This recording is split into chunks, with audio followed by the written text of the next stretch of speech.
Hello, I'm Kevin from the Extra Mile Podcast and the Extra Mile Podcast Jeff Galloway edition, and you are listening to the Run, Eat, Drink podcast.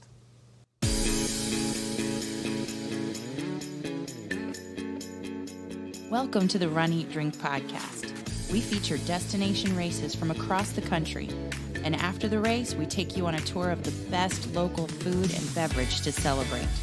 So whether you are an elite runner or a back of the packer like us, you'll know the best places to accomplish, explore, and indulge on your next runcation. Hey, welcome to episode 106 of the Run, Eat, Drink podcast. I'm your host, Amy. And I'm your co-host, Dana. And you know, I've lost count of the episodes now. I'm not even going to pay any attention. Should I not even announce the number? No, I think you should announce it. I'm just not paying attention until we get close to 200. I don't even know. But it's episode 106. And I'm so happy that we chose Mr. Kevin Gwynn to start off our episode because he was doing some creative stuff over there with the Extra Mile Podcast Jeff Galloway edition. Mm-hmm. Today, he was having live questions in kind of a Zoom on the Zoom platform. Yes. And with Coach Twiggs, who is the chief training officer, I believe he has that moniker. Right. I mean, he says he used to be called the program director, but chief training officer. I like chief training officer. I like that. Rolls off the tongue. I'd love to get him on the show too. That would be great. But they were doing some creative stuff over on the podcast. I can't wait to hear that episode on the long run. And as we are recording it, this episode, it is Monday, 23rd of March. So that is when all this was going down. Yeah. Yeah. So they were doing some creative stuff. So consuming some podcasts to while away the time, I hear. Yeah. It's a very good idea. We highly recommend it. Oh, and we actually have a ton of video content if you are so inclined and you are looking for something to watch for our first year of the show. More, actually. We were a video podcast. I think a year and a half. We didn't take the videos out of our feed. No. So if you go right on our website at runeatdrink.net and you go to, watch now, that's the reason it says watch now on the website. If you go there. I don't know, it may say listen Did now. I change it? I think you did. I may have. Okay. It used to say watch now. But nonetheless. You can go back in the history, back to the very beginning and kind of watch our evolution. But more importantly, you can see these race courses, the delicious food and the tasty beverages that we're talking about up until the point where we transitioned to primarily audio. Although we still throw a video in there every now and again. Every now and then. Yeah. Yeah. The only thing that really issue that causes for us, of course, is certain podcast platforms don't like video in their feed. They're very hardcore about don't put your peanut butter in our chocolate. Oh, but it's so good. I know, right? Why can't we have the best of both worlds? Well, we can still post videos and pictures on our social media. Well, the great thing is our host, Podbean, is agnostic. They don't care what the format is. Yeah, audio, we love them. Video, they're fantastic. We love Podbean. But, so check out some of the old content if you're looking for some video content of races, food, and beverage that we've talked about in the past. Yeah. I mean, I might have been in our feed looking at some Disney races. Well, we are going to be... reminiscing somewhat, but talking about a Disney race that we actually got to run. Here. Yes, today. Home. Today's episode is going to be a recap of our Run Disney Star Wars virtual half marathon. And we will also talk about local food truck magic. We're giving you yet another reason to come down to Florida once travel is normalized. Not like you need a reason. Or if you're local here in Southwest Florida, here is a great place we will talk about today on the show, the Death by Taco 239 food truck. Yes. And we will also talk about favorites from our live beer chat this past week.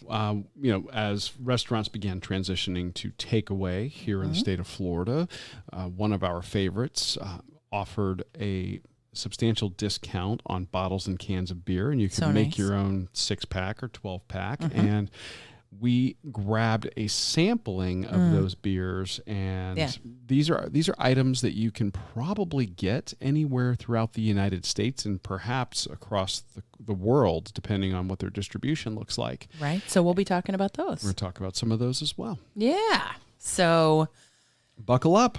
The force is strong with us. It certainly was. Yeah. Starting at about 3 a.m. So listen, I will tell you, I didn't plan to wake up at 3 a.m.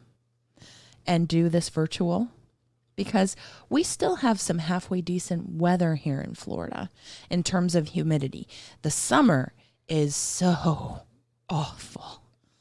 It's a challenge, just like the freezing cold in the winter for our northern friends, as we've said before. But some friends of mine reached out to me on Instagram.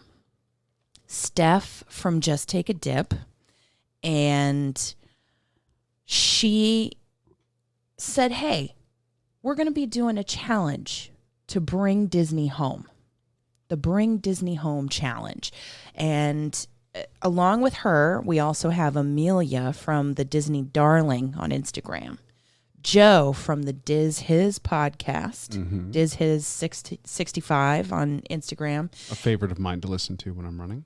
And Niels from Capturing Disney Parks. So those are all the Instagram handles. So they said, hey, come on in on our collaboration to Bring Disney Home, hashtag Bring Disney Home or Bring Disney Home Challenge. And I said, sure, why wouldn't I? And they said, we want you to kick it off. No pressure. Yeah. But we want you to recreate Disney at home somehow. And we knew we were going to have to do this virtual race to be able to earn that medal.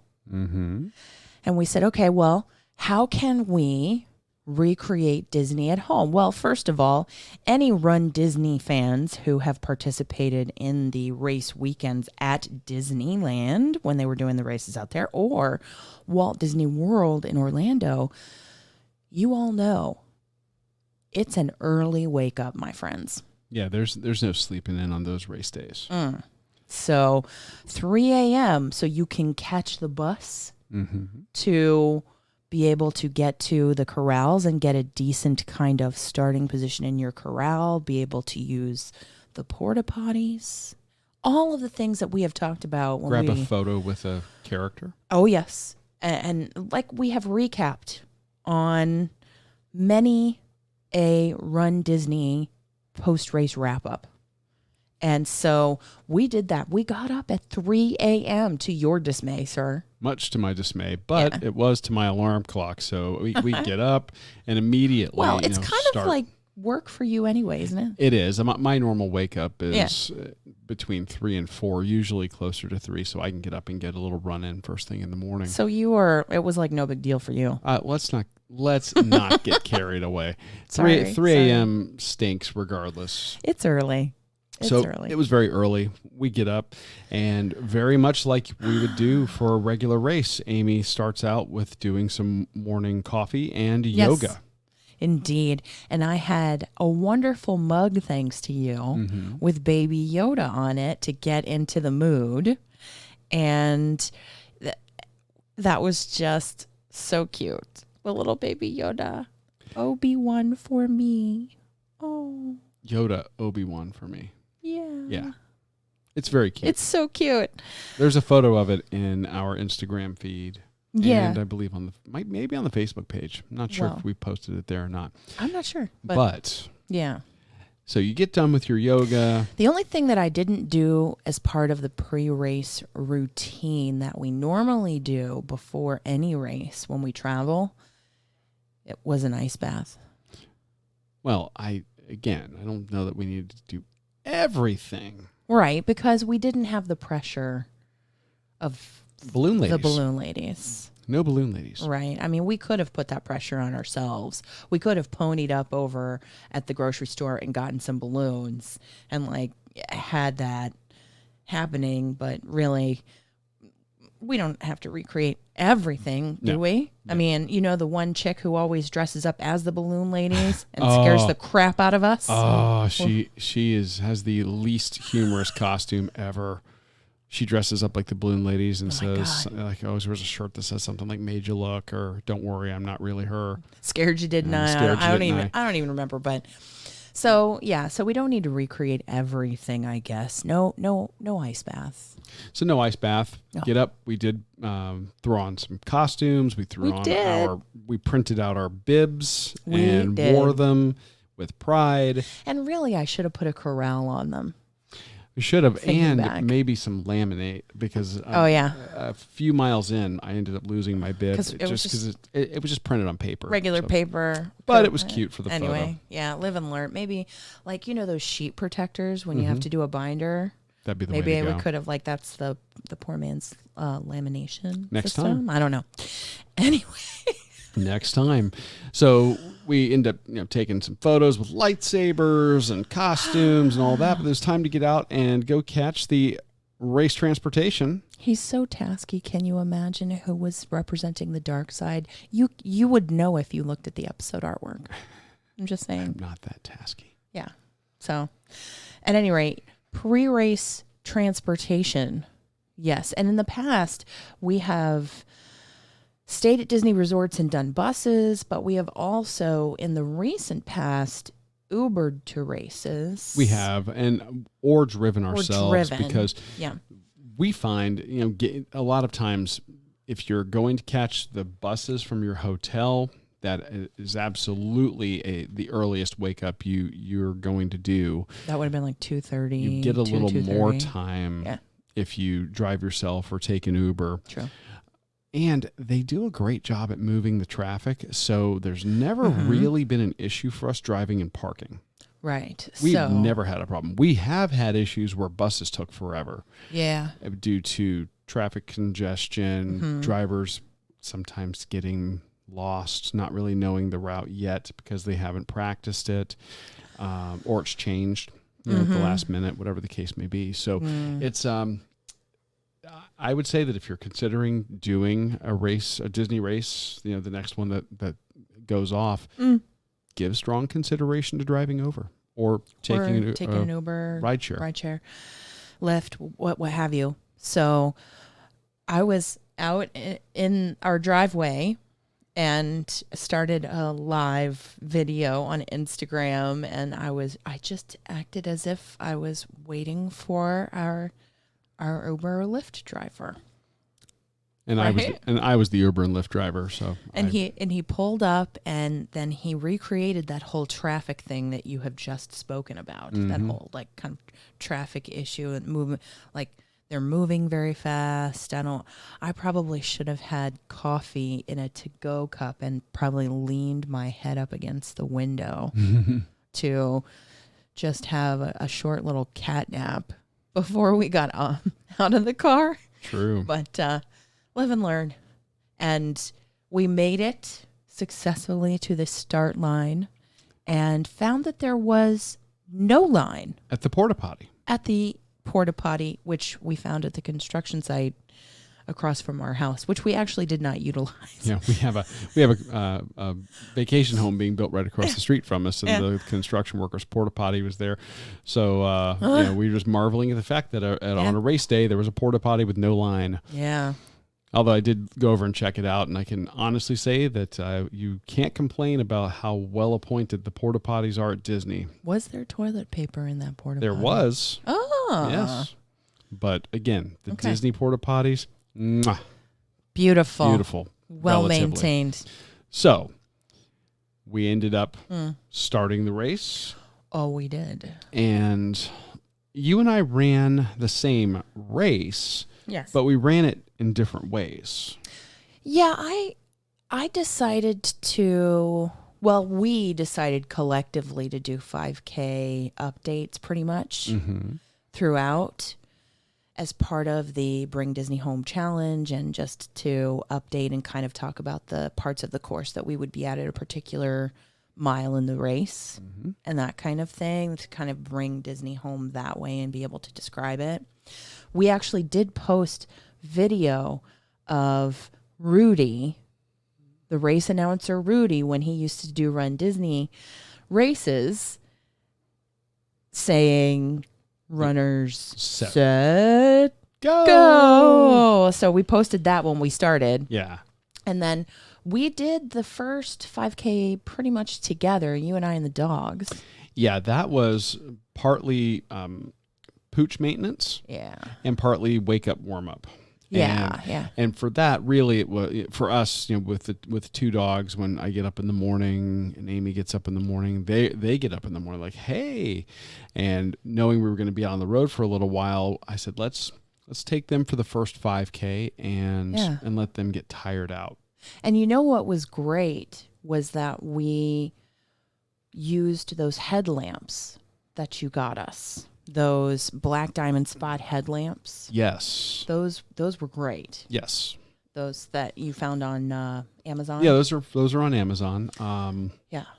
I like them because they're very lightweight. They take a regular AAA battery, a couple of AAA batteries to power. So nice and easy. So you can get batteries anywhere. Yeah, anytime. Right? They're totally adjustable as far as the brightness. You can also go from like a floodlight to a spotlight to a red light if you don't want to kill your night vision, which is great. And I didn't use the red light. I ended up alternating using the spot and the flood. But the fact that it's so small and very lightweight, it doesn't weigh you down. It doesn't give you a headache when you're wearing it. I like that you can adjust the band around your head. It's adjustable and elastic. And it's not that it doesn't compress. Nope. Do you know what I mean? I absolutely know what you mean. Just so that it would, like you said, it could give you a headache if it was just unable to be adjusted and the kind of material that was just tight by nature. But it doesn't feel like, because you have the control over the adjustment, you can make it as tight or as loose as you need to. And you can also adjust the angle of the lamp. So you can have it going straight out, or you can have it angling down to give you more of a focus on the road ahead of you, which I think is very nice. You, because you had the dogs, were utilizing the different levels of adjustment so that you could see all the different wildlife in the area. looking out for wildlife. The dogs were super excited.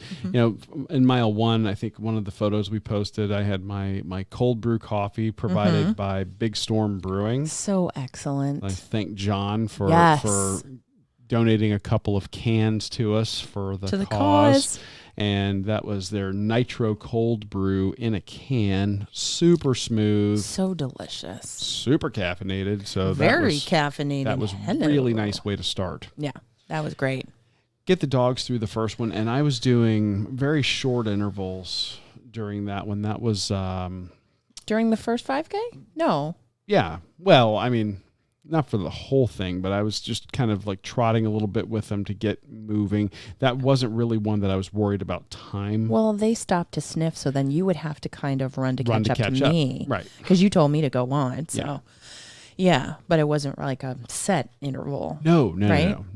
So, but like I said, it was very, very short, very intermittent, and really just that first one to wake up and warm up. Yeah, so that headlamp, if you're interested in checking that out as a part of the safety gear, if you're running at night or running in the morning, we'll post a link to that in the show notes. Yeah, and that's an Amazon affiliate link for us. So if you buy through that link, you are supporting the show. And again, it's you get the same savings. There's no additional cost to you. Right. But that headlamp I think is it's under $30. Yeah.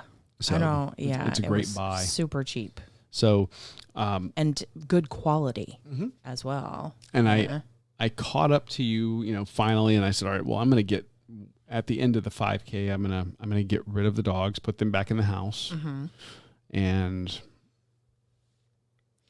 we updated everybody through our iPhones because they contained the Clips application that comes for free with all the Apple products. I mean, these are not paid advertisements. I'm just saying, but stuff we like to use. Stuff we like to use, and I love the Clips application because it can transport you. And the whole thing about it was bringing Disney home, and we couldn't be in the parks. We couldn't run past that literal Millennium Falcon. We couldn't get character photos. The best we could do was launch the Clips app and go to the scenes that they have and come to you from the Millennium Falcon and the Star Destroyer. And when I was recording my updates from the Millennium Falcon, because, hey, I represented the light side. You saw my lightsaber is green. I had Yoda backpack. Come on. So I was coming from the Millennium Falcon, and every once in a while in a race update, you could see BB-8 come on by. So that was the best way to kind of bring Disney home through the race. Yeah, and those scenes were cool. You'd see, like you said, BB-8, and I'd have stormtroopers in the background, and it also incorporated not only the scene and kind of transported you into it, it made you look like the light blue hologram. Oh, yeah. And you had sound effects. Yes. I believe those were all produced by ILM for the Clips app, so it's all stuff right from the movies. So it's all legit. Plus, you could add stickers of, like, say, Chewbacca waving his hands. Now, see, you didn't teach me the advanced stuff like that. My videos are very simple. Like R2-D2 or C-3PO. You could do, like, little stickers of them. So it's kind of like your update, but your cheer squad is around you. You know? You can't be on the boardwalk. And you can't have the WDW radio people cheering you on outside of Boardwalk Bakery in Ample Hills. But you can have BB-8 and C-3PO and Chewbacca through the Clips app. And that's a free app that comes with any iPhone or iPad, I believe. Yes. And that's of the last several generations. Any modern iPhone or iPad is going to have that, and it's really, really simple to use. Yeah, and I'll tell you, you started to uptick in your speed. Oh, we're starting with me. Okay, well, didn't you? I did. I put the dogs in, did my update and all that, and I started thinking, all right, well, I'm gonna kind of build, because I had it in my mind that I was going to finish strong. You know, I'm gonna just get progressively faster the whole time. And well, Jeff says if you're feeling strong at the end, you can take out the walk breaks. Yes, but some other stuff factors in. And That's our coach, Jeff Galloway. I'll get to that. So I went from basically walking with just those really intermittent intervals to catch up to you when the dogs would stop to sniff or alert on a rabbit or whatever, to doing my first set intervals. So I decided I was going to do, for my next 5K, I was going to do 5 seconds walking, 5 seconds running, 30 seconds walking. Nice. And then see how that went. And it went great. That is a fantastic interval to do. I was feeling great at the end of it. No fatigue. Very nice for that 5K. Yeah, and it shaved. You were talking about like 14-minute miles. Well, were you? I mean that one. No? The walking with the dogs was I think close to 20 minutes a mile. I mean, well, yeah, because that was nice a warm up. Slow, because not only that, the dogs would just stop for a minute to sniff everything. So they were certainly not adding to my performance by any stretch of the imagination. But when you were using the 5:30, I think you were telling me that you were getting around 14 and change. I'm going to tell you exactly what I was getting. And I really like those kinds of intervals, those shorter intervals. I know that a lot of people will say you have to break that in, you have to get used to it in training. So it's good that we're utilizing them in training for when we'll utilize them in races again, because it takes gliding, that those acceleration glider drills that Jeff has us do. Yes. To ease in and ease out of the running and the walking. Right. To transition, But I like those shorter intervals, the 5:30, the 5:25, the 6:24, which I know that you and Gwen look at me and go, "You're so weird." Well, for me, I like multiples of 5 and 10 and all that, but I totally get it. The 624 is that's an even 30 seconds. Yeah. Okay, so looking at my Runkeeper splits, my first 5K, that was with the dogs and basically leisurely walking and getting them tired out. That was a 20-minute, 43-second minute per mile pace. Yeah. Super slow. Again, not looking to do anything. Just changing my interval to a 5:30 took me down to 14:22 miles. 14 minutes, 22 seconds a mile. Yeah, that's great. Yeah, so I shaved basically 6 minutes and 22 seconds. And I was still walking during that point. Yeah. So. And then what were you? Okay, so you were walking for the second 5K? Yeah. All right. Yeah, because I was feeling, I don't know, particularly tight. And I don't know where that came from. Because the yoga kind of loosened me up in the first 5K. But I don't know. I just kind of, it's like in an actual race, I don't really hit my stride on the race course until after mile 2. Mm-hmm.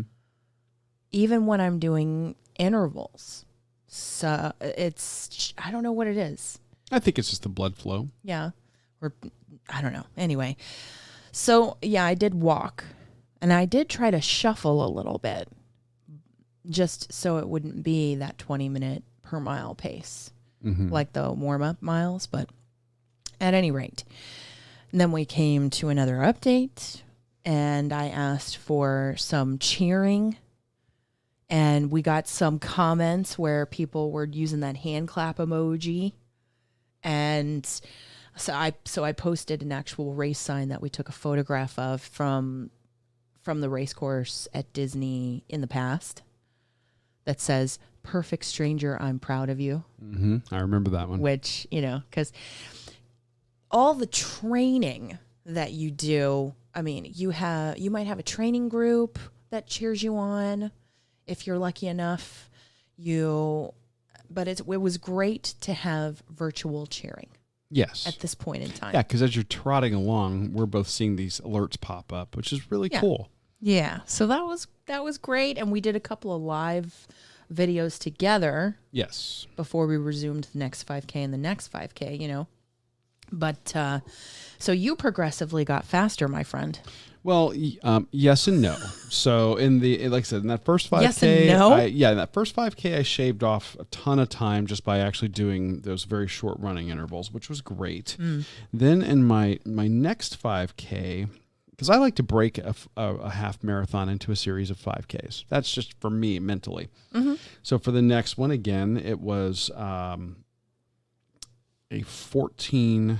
I'm sorry, I went from in the first 5K, a 20-minute, 43-second a mile pace, walking with the dogs, to a 14:22 pace, down to a 14:08 pace. And what was that interval? And that interval was 10:30. 10:30. Yeah, so I was experimenting with these intervals this time. These are intervals I have not trained with, really. I mean, I've done a few training runs, but these are not the ones I normally do. I am normally a 15:45 runner. Mm-hmm. That is, I think, when you do intervals, my sweet spot. Yeah. Because at 15:45, I can get, when I'm feeling really good, I can get sub 14 miles on a very consistent basis.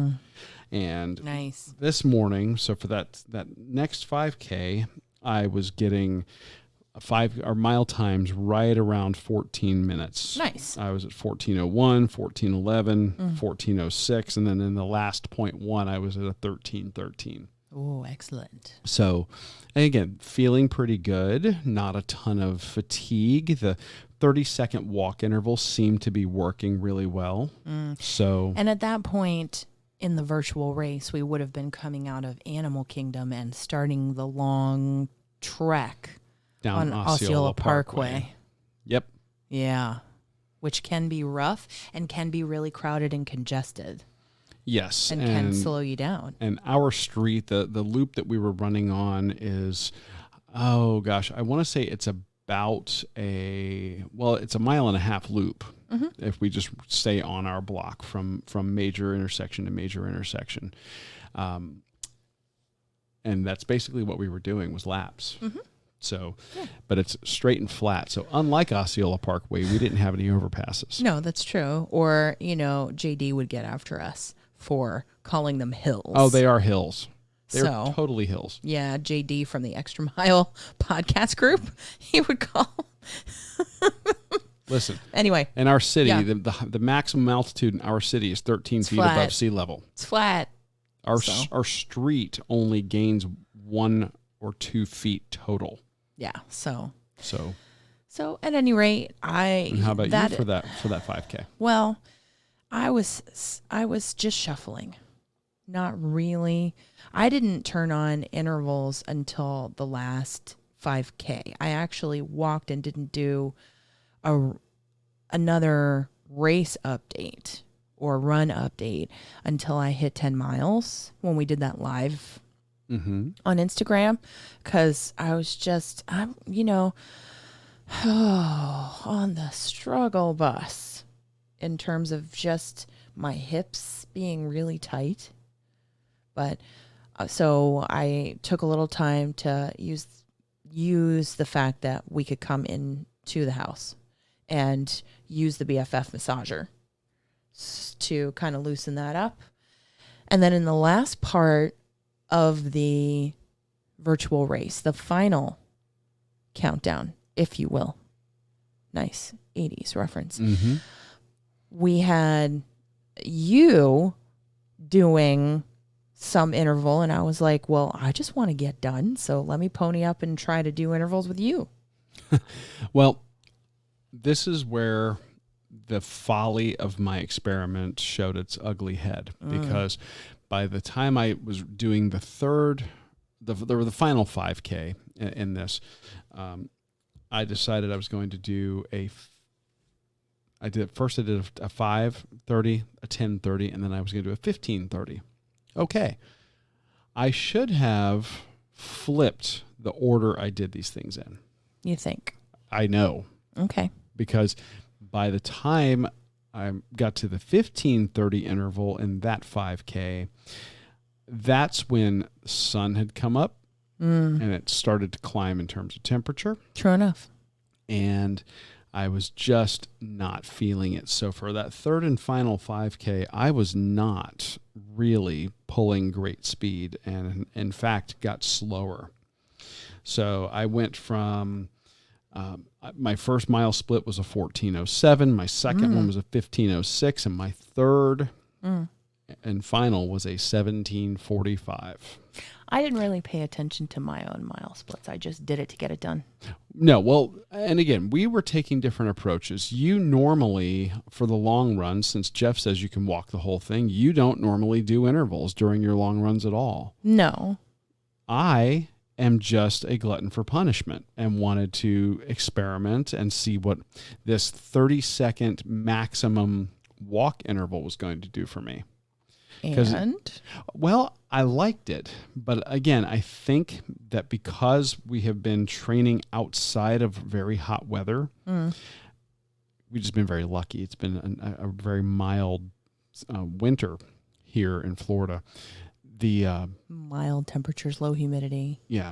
But a sweet spot. I think that as it's starting to get warmer and we start training more, I think that'll be good and getting back into that. Indeed. But as the temperature climbed, I was not loving it. So, and that 17:45 also includes the walking that we did for the video that we did to close out. True enough. Everything. Yes. So at that point, I had grabbed our camera gear and a portable speaker so we could have some Star Wars music playing in the background, and we were doing some Instagram live videos for the last quarter mile. So that last quarter mile I just totally walked. So all in all, like I said, I would do this again just to try out the maximum of 30 seconds for the walk interval, but I would start my 5K with the 15-second run interval. And he hasn't told you that I actually went beyond the race distance. I did not. Yeah. when he was getting everything ready for our big finish, I was doing that 15-30 interval at the very end. Mm-hmm. So because I guess I had come into it and warmed up and I was looser, and now I had been really, really conservative in walking. And so I could do the 15-30s so that I could complete the assignment of my coach, America's coach, Jeff Galloway, and do 14 and a half. Because that is, you're going to start climbing in your long runs well above the half marathon distance. Mm-hmm. And at that point, I'll be saying, see you later. I'll stick with you for the first 13. Well, then you're on-course support. Yes, I'm fine with that. Yeah. On-course support can be in a chair. Well, and also cheer squad and things like I that. can do You all got to that. take on different roles, man. I'll sit in a chair. I'll cheer. I'll hand you a water. Yeah. All that good stuff. Good. So we end up the last quarter mile. We basically turn on the camera. We're doing some video. We got Star Wars music playing. We're just kind of saying hi and thank you to everybody. Yes. And we come across our finish line, which is right in front of our house. Yes. And we finished our race in a very traditional way for us, since starting our running journey and doing races at Disney. Well, if we had had the virtual medals at this point in time, we would have placed them on each other. But they haven't arrived yet. So we'll do a little ceremony like that to bring Disney home. Once again, tradition. But after the race is over, when we are at Disney, at Walt Disney World, we will go to the World Showcase. It could be the Epcot Flower and Garden Festival. It could be the Food and Wine Festival. We haven't been to the Festival of the Arts, and we really want to go, but we celebrate our accomplishment with a Moosehead Lager from Canada. From the Canadian little beer and popcorn cart. Yes. Outside of Le Cellier, the steakhouse in Canada. Yeah, this is a tradition that we started from the time that the Wine and Dine half marathon weekend was a nighttime race, and when it would end and you would go into the World Showcase to party and eat and drink your way around the world after the race. One of the first places, literally the first country we would go to was Canada. Yep. And they always had Moosehead on tap. So we picked one up. So we're going to actually talk a little bit about a bonus beverage for this week's episode, which is Moosehead Lager. So good. We've talked about it on the show in the past. I believe from the World Showcase, in fact. I'm sure we did. But it's from Canada. That's right. Canada. And it clocks in at 5% ABV. And it's available in Canada and all throughout the U.S. Yes, this is a widely distributed beer that you can probably find at your local package store. They sell it in bottles and in cans. The cans usually come in a 4-pack. Yes. We've seen them at our local grocery store. And at our grocery store, it's very modestly priced. For the 4-pack comes in at about $6.50. Really? Something like that, yeah. Oh, I thought it was more expensive than that. No. No? And what can we say about it? I mean, the beer is a very pale yellow color. It has like almost straw. Yeah, like a straw-colored yellow. Very clear. Mild to heavy carbonation. I say heavy. Yeah. This is a very effervescent beer, very crisp, super clean flavor, not really any bitterness to it. It's got just a little bit of a hint of the hop that kind of balances the malt, but then it disappears. Yeah, it's not like hop forward or hop lingering on your palate afterwards or the scent in your nose, anything like that. And it's not a super toasty, bready quality. No, very mild. I know that the people who are really into beer will call that like a malty sweetness, but there's no really sugary sweetness to it. It's just a very clean flavor. It's super refreshing if you're hot. Yeah. And this is, like I said, we used to joke and say that Moosehead tastes like victory. And on this day, it really did. It did. So if you are looking for something to try and you find this at your local grocery store or package store, we'd highly recommend you pick up a 4-pack and give it a shot for something that's super crisp and clean and what they would call sessionable. And the description that they have here on, I'm going to look at Beer Advocate, they talk about sold throughout Canada, the United States, and in select countries around the world. Our flagship Moosehead Lager is often regarded as Canada's premium lager. This golden, refreshing lager offers a fine balance between malt sweetness and hop bitterness.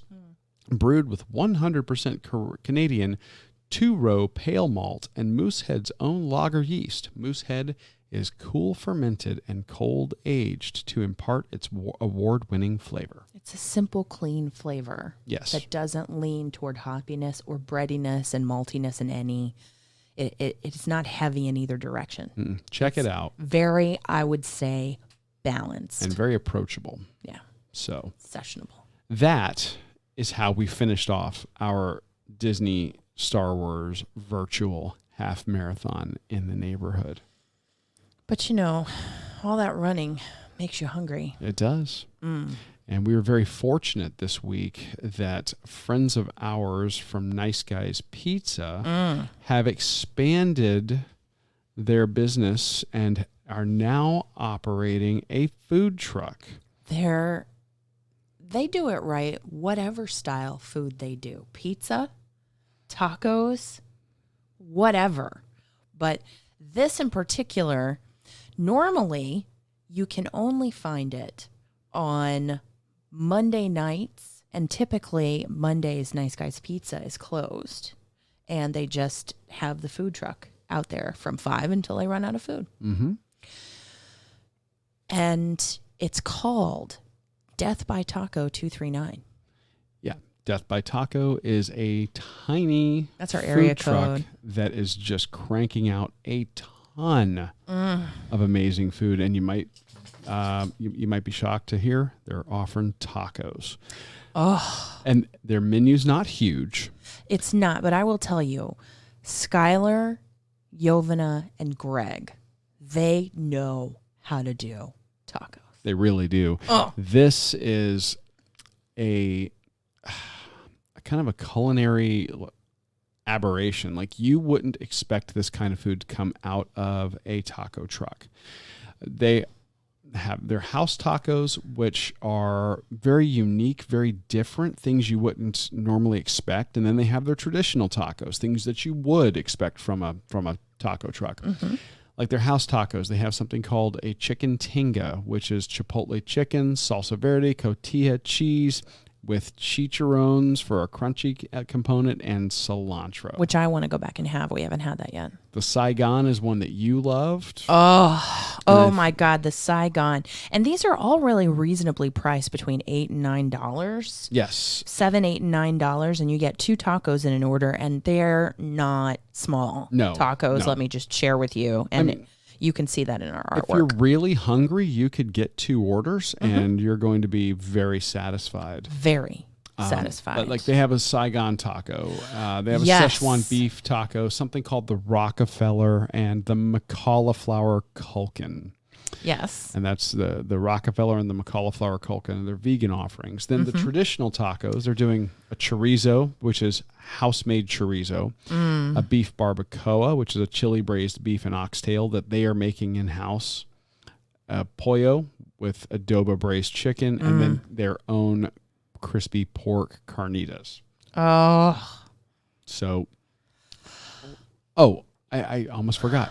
They are also doing a order of nachos for $10 that is enormous, and their nachos, they're doing with their house-made chorizo, they're doing something kind of odd with it that's you wouldn't expect, and there's a secret spice in the chorizo that they're using, and when you find out what it is, you're kind of blown away, because you would never expect that in Mexican food. Are we sharing that? Maybe we'll share it when we get back around to it. No. They're doing an order of queso, and then their house-made guacamole, which is just absolutely amazing. So tell us about your tacos. You want me to start? You start. Okay. So I had the Saigon, which was $8 for 2. pork confit, kimchi aioli, pickled carrot and onion and cucumber, jalapeno and cilantro. Oh my goodness. And the corn tortillas. Mm-hmm. And the pork was so fall apart tender. And the pickled vegetables just added the acidity. And the kimchi aioli. Sleeper hit. Like that kick of spice. And I just the jalapeno, it wasn't too hot. I think they had seeded some. There were a couple of rings of jalapeno, Mm-hmm. and I don't think they were really heavy on the seed. You know how sometimes you buy jalapenos and you never know the spice level. They can range, but this is not a palate killer. Now, jalapenos are, you can go totally mild to knocking your socks off. It's just, they vary. Depends on these the were pepper. just perfect. Mm-hmm. These were perfect. So I think that they do quality control for their jalapenos, I'm sure. So so that it's not a palate killer. And I just loved this offering. It was recommended to us by Jamie, who is a bartender, magic part of the Nice Guys staff. Yes, she is. And she's incredible. So, and her taste was spot on. I just, it was so good. I didn't want to share. You let me have a bite, though. But yeah.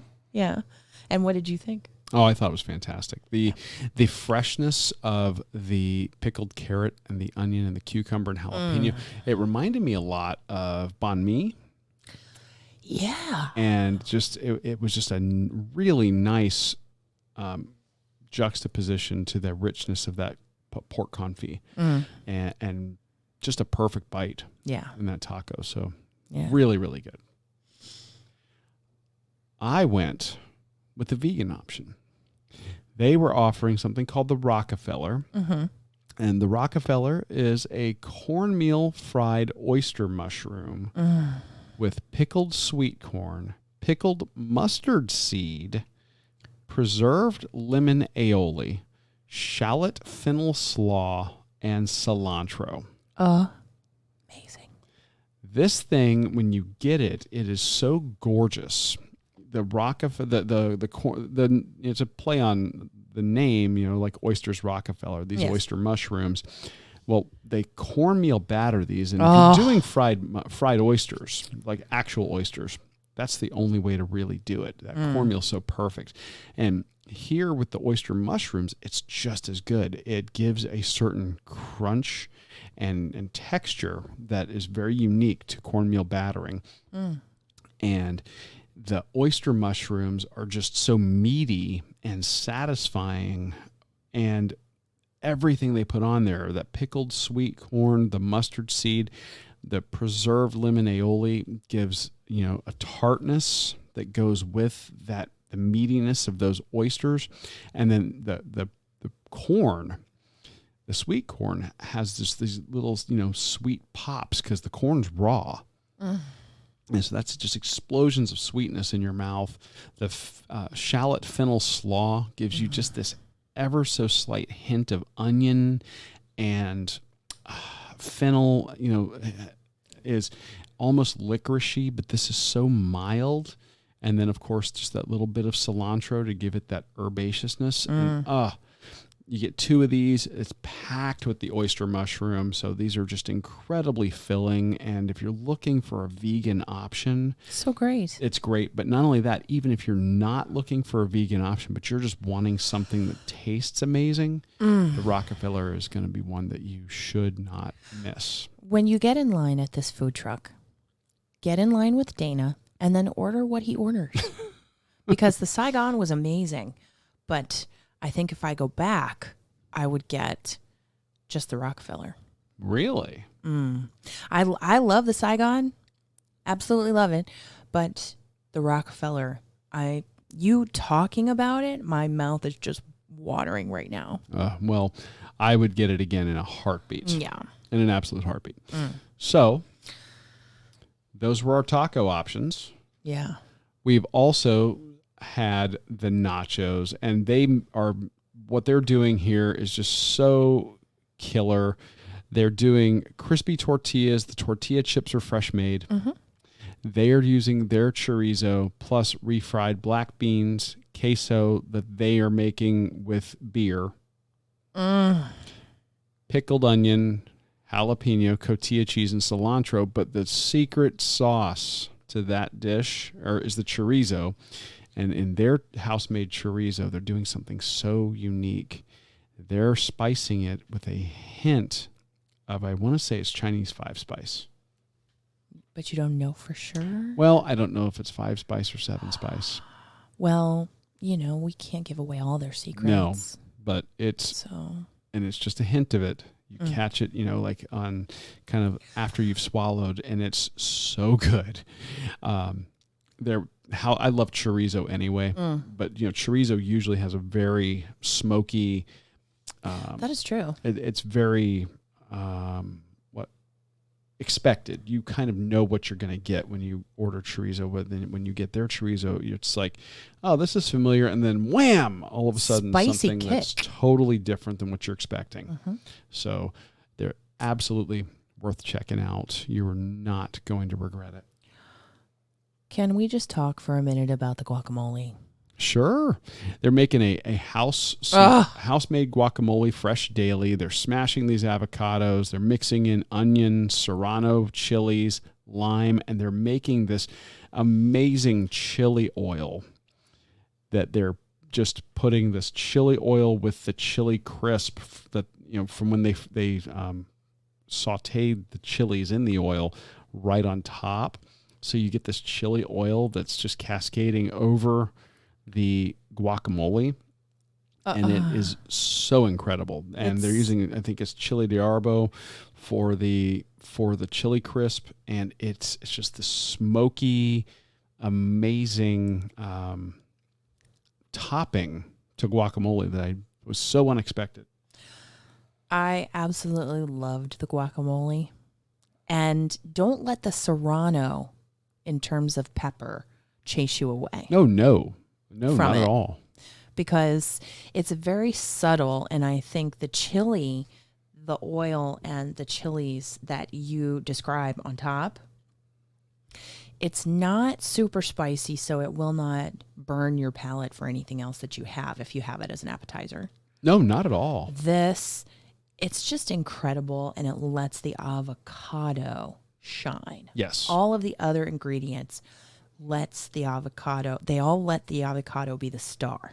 Yes. So good. Very much so. Yeah. And you don't get a skimpy portion either. Oh, no. For $7, you're getting this massive pile of chips and this big scoop of the guacamole. I just want to put the chili topping on everything. Mm-hmm. Just want to do that. Well, Skylar was telling us it's amazing on potatoes, and I'm like, great, now I need to get, just buy a jug of that stuff and make potatoes. Like, well, maybe we could get him to make it for us. Ooh. Could he sell that? Maybe. I don't know.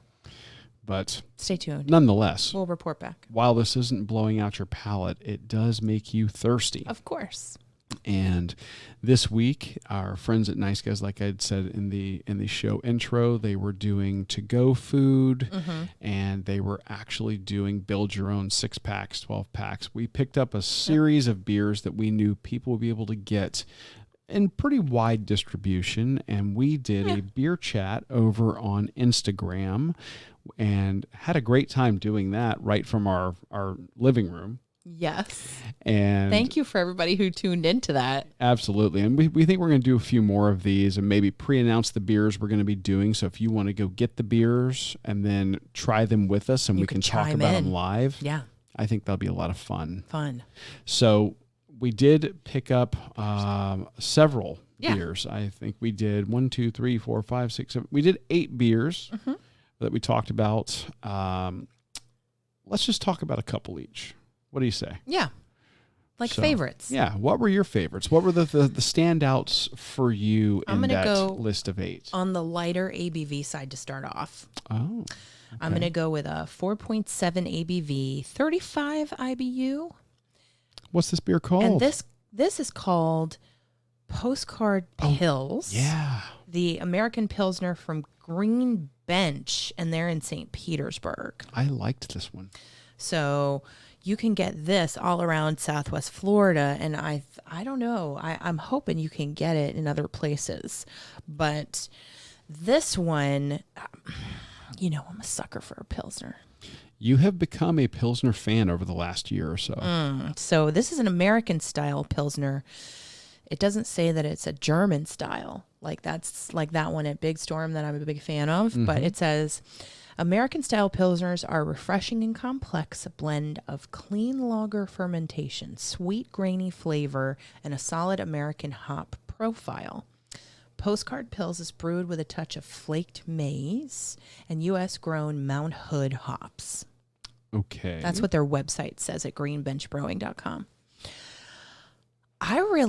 It was a golden color when we poured it. It was, and it had a nice head on it. And I would say it had a medium carbonation. I don't think it was quite as strong as Moosehead. Okay. If you're comparing carbonation. I would agree. Yeah. And I want to say it had kind of the body of a Belgian. A little bit of the body of a Belgian. I concur completely, because I was going to say it might have a similar color to a Moosehead, maybe a little darker, but it actually had a heavier mouthfeel. But it wasn't overly hoppy. It didn't have forward hops. It didn't have hops on the nose as you inhaled. It was, I really liked it a lot. But it was just a heavier body than, say, a Moosehead. Now, did you think that it had a stronger overall flavor? I think that when I tasted it in the beer chat, I might have said to you that I was getting some banana flavors. Yes. Yeah. And you said you didn't get that, though, when you tried it. Not so much, no. But again, taste is always subjective. Yeah. And, sometimes I'll pick up things that you don't and vice versa, but I think that it's an excellent offering from Green Bench. Yeah, I would totally have it, and I totally want to get up there and see their brewery and have their beers in St. Pete. Yeah, you beat me to it. I think we should find a race up there. And absolutely, they need to be featured on the show. But listen, the one that you're about to talk about, I want to know your comparison, because Moosehead is a lager that we had and we celebrated the race with, completing that virtual run.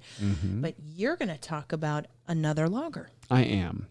And I'm also going up near the land from whence I came, Tampa. This is an offering from Cigar City Brewing, who was actually a brewery we featured on the first episode of the Run Eat Drink podcast. Indeed. And this is their Tampa style lager. And from their website, it says, inspired by traditional German lagers, our Tampa style lager is brewed with German malted barley, Hallertauer hops, and an authentic Bavarian lager yeast. We combine these ingredients to create a style that's unique to our hometown of Tampa, Florida, but will find admirers wherever a crisp, dry, and flavorful lager is called for. Yeah. Familiar to generations, it's truly a beer that's made for drinking. 4.5% ABV, 22 IBU.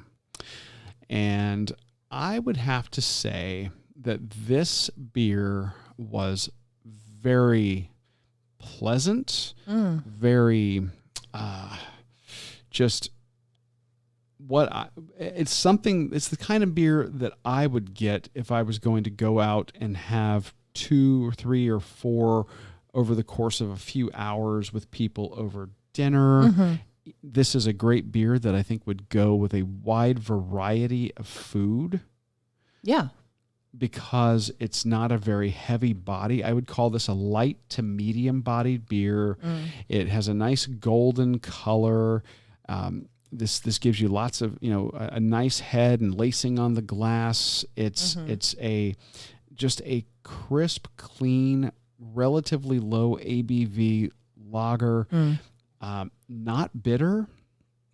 No. But it had a little more depth of flavor than, say, a Moosehead, which is just very crisp and clean. This has a little more flavor to it. This gives you the hops. You get a little more flavor of the hops. And I think there's just a little more going on, a little more complexity to the flavor for this beer. I would agree with you. It had maybe a darker bready type of, that's not what I mean. Like the crust of bread? Maybe, or like if you're, let's say you're having fondue and you tear off some of the white part of bread to dunk, like that kind of flavor. Absolutely. That's what I think. Yeah, that's kind of what I mean. It's got a little more complex flavor than, say, Moosehead. And that's not a knock on Moosehead. Moosehead's great. This is just a little bit different in terms of the characteristics that these hops are imparting to the beer. Yeah. And the I'd do it again, definitely. Type of yeast that they're using. Yeah. Oh, without a doubt. Yeah. And I started at the lower end of ABV as well. So I'm about to blow that out of the water. I know what you're going to do. With the last one that I have. Okay. So I am going to finish out with the Birthday Bomb from Prairie Artisan Ales. This is a perennial favorite of ours. Yeah, but you can't be driving. No. You can't be driving. Why is that? And I don't think that you should have it, just disclaimer before I read the details. You shouldn't have it with like, say, the taco meal we had. I would think it would be a nice dessert. Yes. By itself, or, as you're having some kind of dessert, like, say, the deep fried Oreos that they have at Nice Guys Pizza, or like, it's a dessert beer to me. I agree completely. So Birthday Bomb is from Prairie Artisan Ales. So good. And this is a stout. This is an American Imperial or Double Stout, according to Untapped. Ooh. With 13% ABV and 65 IBU, which would normally turn me off. But I think the higher percentage kind of balances out the bitterness, or the bitterness balances the sweetness in this. Anyway. I would agree. This description, it says it's an imperial state aged on coffee, cacao nibs, vanilla beans, and chili peppers, interestingly enough. So finished with caramel sauce. And why are you laughing? Wow. No, I mean, because I love caramel, anything caramel. I do. So, and that's why he's laughing at me. It just sounds, just the ingredients, like you could say, well, this has hops and this has malt. Well, that doesn't sound really tasty. I'm going to give you a bowl full of cacao nibs, chilies, and cover it in caramel sauce. I'd be like, yeah, I'll give that a shot. Well, chocolate and chilies are paired quite a bit. And it works really well. But it wasn't a really spicy kind of beer. That was what my question was going to be. Did you get heat from it? No, and it wasn't.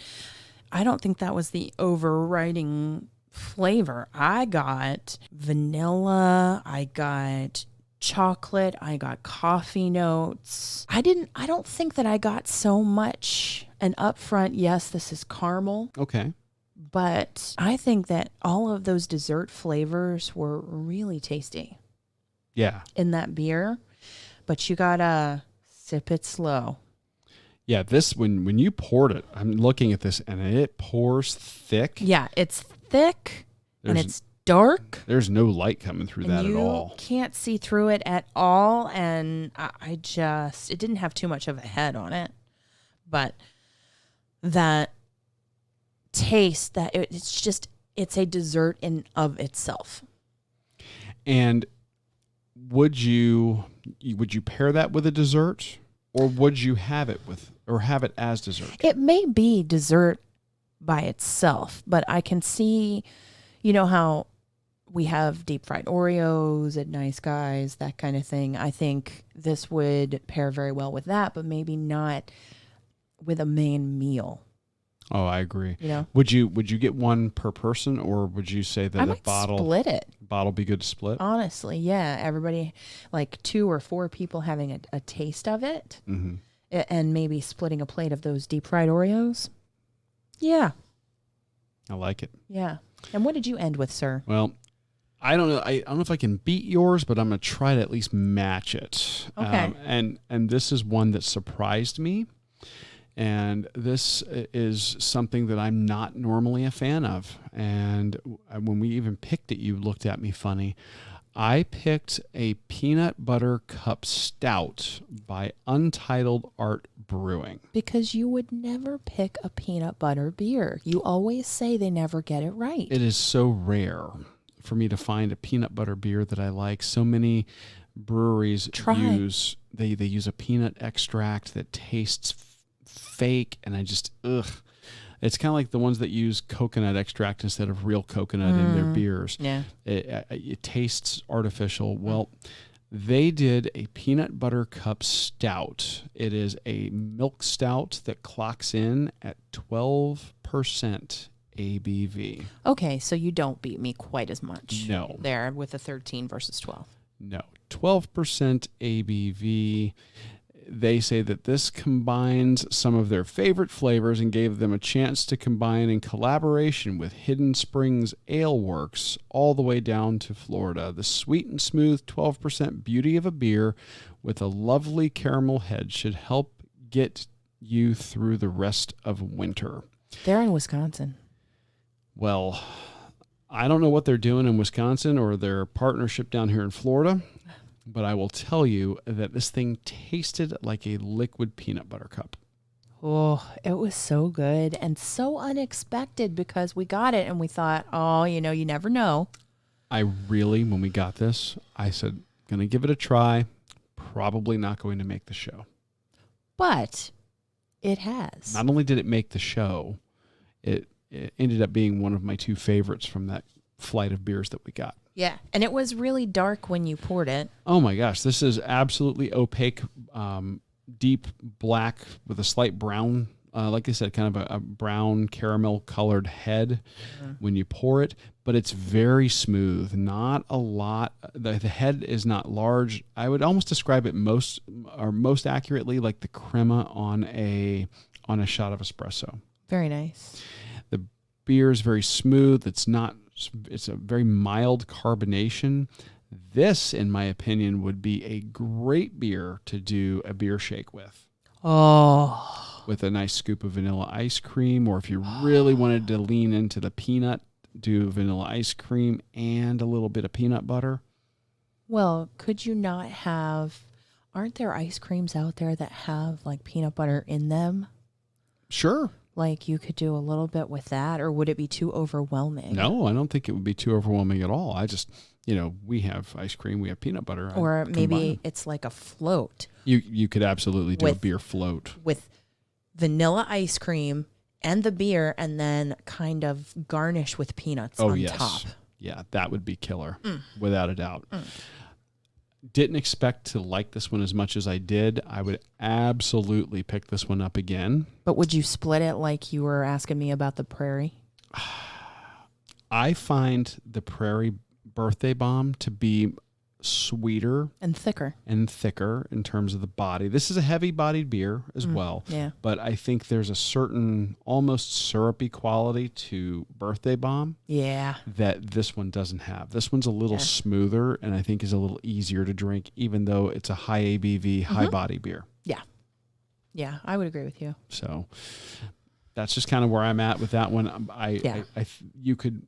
Again, this not with a main meal. Not with a meal, because it's got a very pronounced peanut butter cup flavor, and I don't think that pairs very well with a burger.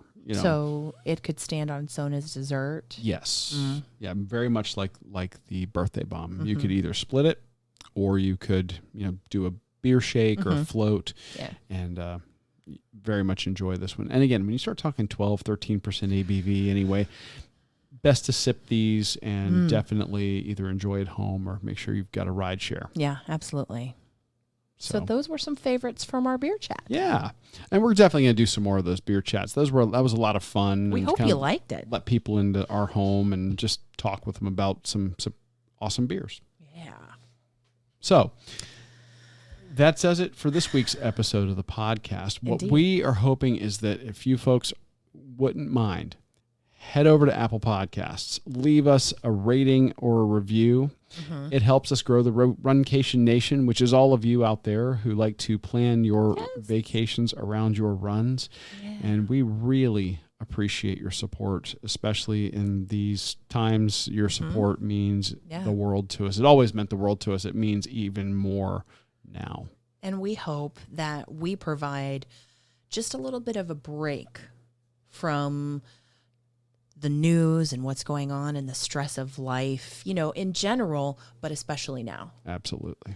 So in keeping with that, if you have a place, if you have a memory of a race to share, if you have a beer that we should try in one of those beer chats or on the show, if you have dynamite food, a recipe of your own, or some hometown eats that you want us to share so that when the Runcation Nation can plan Runcations again, we know where to go, please submit a 1-minute message with your name, where you're from, and what you want to share. You can email it. You could do a 1-minute video, a 1-minute audio message.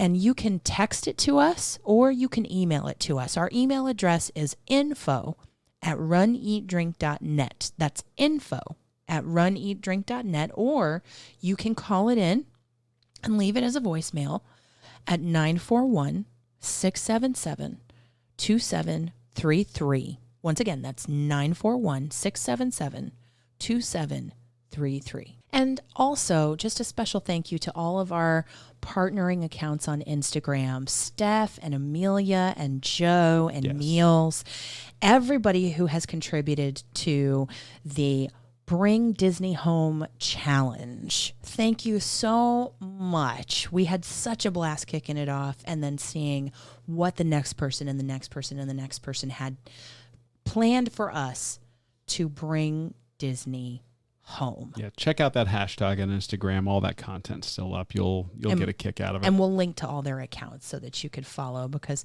they're sharing some great memories, some great beverages, some great treats from Disney that you can have at home while we can't have Disney right now. So thank you so much for letting us be a part of that. Have a great week. Stay safe, and we will talk to you really soon.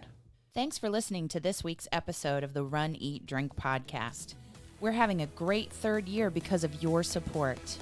Don't forget to follow us on Facebook and Instagram at Run, Eat, Drink Podcast. And on Twitter, we're at Run, Eat, Drink Pod. You can also give us a call at 941-677-2733 or shoot us an email at info@runeatdrink.net. Visit our website at runeatdrink.net and click on the subscribe link so you don't miss a minute. Accomplish, explore, and indulge right along with us. We'll talk to you next time.